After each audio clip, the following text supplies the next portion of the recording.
Hi friends, आज हम लोग लास्ट फ्री फंक्शन को स्टडी करने जा रहे हैं। फ्री फंक्शंस बेसिकली मेमोरी को रिलीज करने के लिए हम लोग यूज करते हैं। जब हम डायनामिकली मेमोरी को लोकेट करेंगे तो उस मेमोरी को रिलीज करने की रिस्पॉन्सिबिलिटी भी हमारी रहेगी और हम उसको रिलीज करेंगे फॉर फर्दर यूज के लिए। यानी दोबारा जब हमको उस मेमोरी की फिर से जरूरत पड़े तो इसके लिए यूजर को ही, मतलब यूजर जो एंड यूजर जो प्रोग्रामर है उसको वो मेमोरी को रिलीज करना होगा। जैसा कि हमने कहा लिखा है कि eight compile time storage of a variable is allocated and released by the system according with its classes, storage classes. Basically compile time में, यानी जो स्टैटिक मेमोरी एलोकेशन की बात हमने की थी, स्टैटिक मेमोरी एलोकेशंस में वेरिएबल को एलोकेट करना और जब उसका काम, यानी उसमें वेरिएबल्स का काम अगर खत्म हो जाता है तो फिर उसको वैनिश कर देना, यानी समाप्त कर देना, वो एक अकॉर्डिंग टू द, जैसे कहा जाए कि स्टोरेज क्लास की रिस्पॉन्सिबिलिटी बनती है। यानी वो सिस्टम के द्वारा ही, ठीक है, रिलीज कर दिया जाता है जो हम लोग स्टैटिक मेमोरी को एलोकेट करते हैं। स्टोरेज क्लास कहने का मतलब है कि जैसे सपोज कीजिए कि आपने कोई वेरिएबल को कंसीडर किया, उस वेरिएबल को, जो वेरिएबल हम लेके चल रहे हैं, सेम वेरिएबल, जैसे मान लीजिए इंट एक्स लिया आपने, इंट एक्स अलग अलग फंक्शन में भी इंट एक्स को ही यूज किया, तो अलग अलग फंक्शन में यूज करने का मतलब है एक ही नाम, यानी सेम वेरिएबल नेम्स को हम लोग अलग अलग फंक्शन में यूज कर रहे हैं। अलग अलग फंक्शन में यूज करने पर हम जो है वो पार्टिकुलर जिस फंक्शन का जितना स्कोप होगा, यानी उस वेरिएबल का जो स्कोप होगा वो डिटरमाइन करता है स्टोरेज क्लास। यानी उस स्टोरेज क्लास के द्वारा उसको डिटरमाइन किया जाता है कि हाँ, ये इंट एक्स जो इस फंक्शन के अंदर मिली, इसका स्कोप इतने दूर तक है, यानी इसका एरिया इतने दूर तक है, इससे आगे वो काम नहीं करेगा। दूसरे फंक्शन के में वो जाकर के दूसरे फंक्शन जो है वो इसको एक्सेस नहीं कर पाएगा। तो सेम नेम का वेरिएबल्स, यानी सी लैंग्वेज में ये प्रोवाइड किया जाता है कि सी लैंग्वेज में प्रोवाइड किया जाता है कि सेम नेम के वेरिएबल्स को अलग अलग फंक्शन में हम लोग डिक्लेयर कर सकते हैं। सेम नेम के वेरिएबल्स को, यानी नाम अगर सेम है, जैसे इंट एक्स एक वेरिएबल है, तो इंट एक्स मान लीजिए एक फंक्शन बनाया f1 नाम से, एक फंक्शन बनाया f2, तो f1 के अंदर में भी इंट एक्स हम लोग डिक्लेयर किए, f2 के अंदर में भी इंट एक्स डिक्लेयर किए, तो वो डिक्लेयर कर सकते हैं। तो जो f1 के अंदर में जो x है उसका एक स्कोप होगा, उसका एक एरिया होगा, उसी एरिया तक वो काम करेगा। और अगर f2 उस x को एक्सेस करना चाहेगा तो वो परमिशन नहीं है, वो एक्सेस नहीं कर पाएगा। तो इस चीज को, यानी ये स्टोरेज क्लास, और जब हम प्रोग्राम को एग्जीक्यूट कराते हैं, तब एग्जीक्यूशन के बाद वो लोकल वेरिएबल्स जो f1 या f2 के अंदर में हमने x को डिफाइन किया या डिक्लेयर किया, वो वैनिश हो जाता है। तो वो सिस्टम की ही रिस्पॉन्सिबिलिटी होती है उसके स्टोरेज क्लास के साथ। जो स्टोरेज क्लास उससे अटैच है, उस स्टोरेज क्लास की रिस्पॉन्सिबिलिटी बनती है उसके स्कोप को डिफाइन करना, यानी उस वेरिएबल के स्कोप को डिफाइन करना, उसको रिलीज करना। लेकिन इन dynamic memory location it is our responsibility to release the space when it is not required.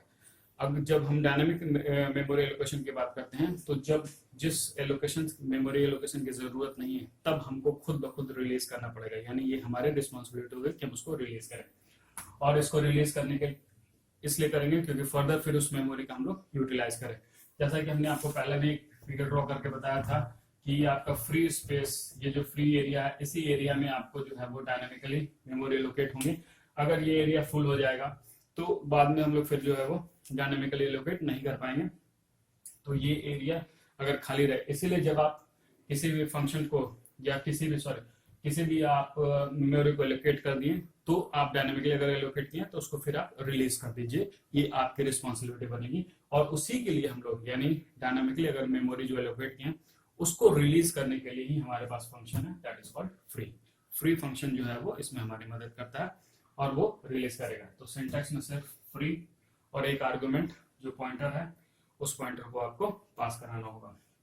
यानी where ptr is a pointer to the memory block, उस मेमोरी ब्लॉक का जो पॉइंटर है which has already created by malloc और calloc function. यानी malloc और calloc function के द्वारा आपने जो मेमोरी एलोकेट किया उसका जो पॉइंटर, यानी जो फर्स्ट बाइट जो था, जो आपने एक पॉइंटर में एलोकेट किया, उसी पॉइंटर को आपको, ठीक है, रिलीज कर देना होगा।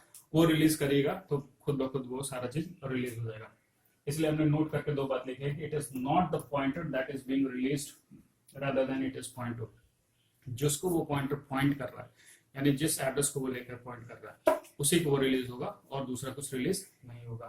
दूसरी बात हमने लिखा है कि for release an array memory that was allocated by the calloc we need only to release pointer once. एक ही बार सिर्फ आपको पॉइंट करना होगा और उसको रिलीज करना होगा। उसे रिलीज करने से आपका जो एरे जो आपने डायनामिकली मेमोरी एलोकेट किया है एरे के लिए, जो कैलॉग फंक्शन के द्वारा यूज करके आपने डायनामिकली एलोकेट किया, वो रिलीज हो जाएगा।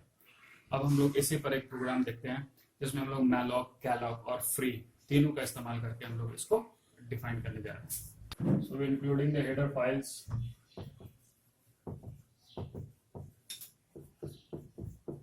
we include one header file string.h because we are using some predefined functions for strings. That's why we are using a string.h function. And finally we include stdlib.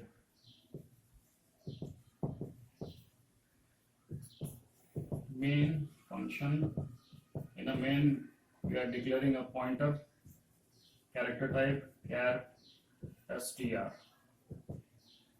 Now we are creating dynamic memory allocate dynamically memory. So str, that is char, return type malloc 10, because we already know the 1 byte is allocating by a character taking 1 byte. So for 10 bytes starting we using only for 6. तो first of all इसमें पहले हमको सबसे पहले check करना होगा कि क्या मेमोरी हमारे पास फ्री है कि नहीं। तो मेमोरी अगर फ्री है उसके लिए हमको चेक करना पड़ेगा। तो if we also include we define null. So if str equal to null, that means memory is not available.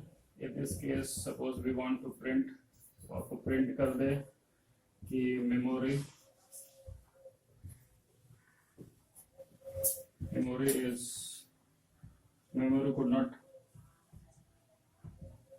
could not be allocated। इस तरह से हम प्रिंट कराना चाहते हैं। तो हम लोग यहाँ से एग्जिट कर जाएंगे और अगर मेमोरी अवेलेबल रहेगा तो हम लोग एक strcp यानी कॉपी, तो एक फंक्शन है स्ट्रिंग को कॉपी करने के लिए, उसका इस्तेमाल कर रहे हैं। और इसके अंदर हम लोगों ने str में स्टोर करने जा रहे हैं हेलो। तो ये हेलो कॉपी हो जाएगा str में, यानी जो हमने कैरेक्टर का टाइप जो हमने डिफाइन किया 6 के लिए, वो यहाँ पर हेलो जो है वो इंक्लूड होगा। उसके बाद हमारे पास अगर हम लोग इसको प्रिंट करना चाहते हैं तो प्रिंट कर देते हैं printf बैकस्लैश इस तरह से string इक्वल टू %str। तो वो जो आपका स्ट्रिंग जो आप हेलो लिए हैं वो आपका प्रिंट होगा। इसके अलावा अगर हम चाहते हैं कि अब ये जो है इसमें हम लोगों ने, या फिर हम चाहेंगे कि इसमें री हेलो का भी यूज करके, यानी हम चाहते हैं कि ये हेलो के अलावा हेलो सर हमको लिखना था तो स्पेस छोटा पड़ गया, यानी मेमोरी जो हमने एलोकेट किया डायनामिकली वो कम है और इसको हम लोग ज़्यादा करना है। तो हम लोग एक बार फिर से तो हम लोग यहाँ पर दोबारा जो है वो री हेलो करेंगे। तो str that is equal to char asterisk realloc को यूज करेंगे और इसमें पॉइंटर यानी str, जो ये पॉइंटर str है जो हमने किया वो पॉइंटर, और इसके साथ में हमारे पास साइज, तो सपोज कीजिए 10 जो नया साइज है वो साइज को लेकर के चल रहा है। एक बार ध्यान रखिएगा जब हम लोग realloc को यूज करते हैं तो ऑलरेडी जो आपने डेटा इसमें स्टोर किया है वो डेटा लॉस नहीं होता है, वो स्टोर डेटा ऑलरेडी उसमें स्टोर रहता है। तो हमने किया तो फिर हमको दोबारा से पूछना पड़ेगा कि क्या जो हम लोग नए स्पेस के लिए जितना और चाह रहे हैं मेमोरी एलोकेट करना डायनामिकली उतना स्पेस अवेलेबल है कि नहीं।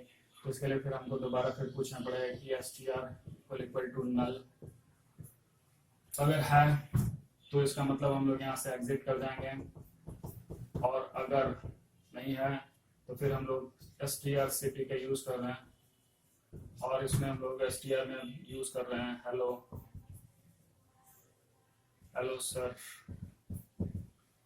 तो ये कॉपी हो जाएगा इसमें।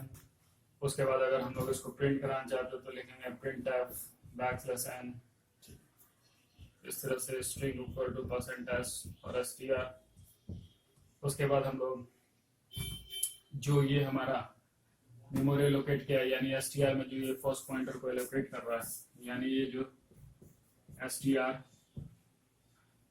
और यहाँ पर जो इसके फर्स्ट बाइट को जो ये इंडिकेट कर रहा है, यानी इस पॉइंटर को हम लोग रिलीज कर देना है, तब हम लोग क्या करेंगे फ्री str, और आपका जो है ये मेमोरी रिलीज हो जाएगी। यानी ये पॉइंटर जिसको पॉइंट कर रहा होगा वो आपको रिलीज कर देगा, यानी ये पॉइंटर इसको इंडिकेट कर रहा, पॉइंट कर रहा है, तो ये सारा आपका रिलीज हो जाएगा।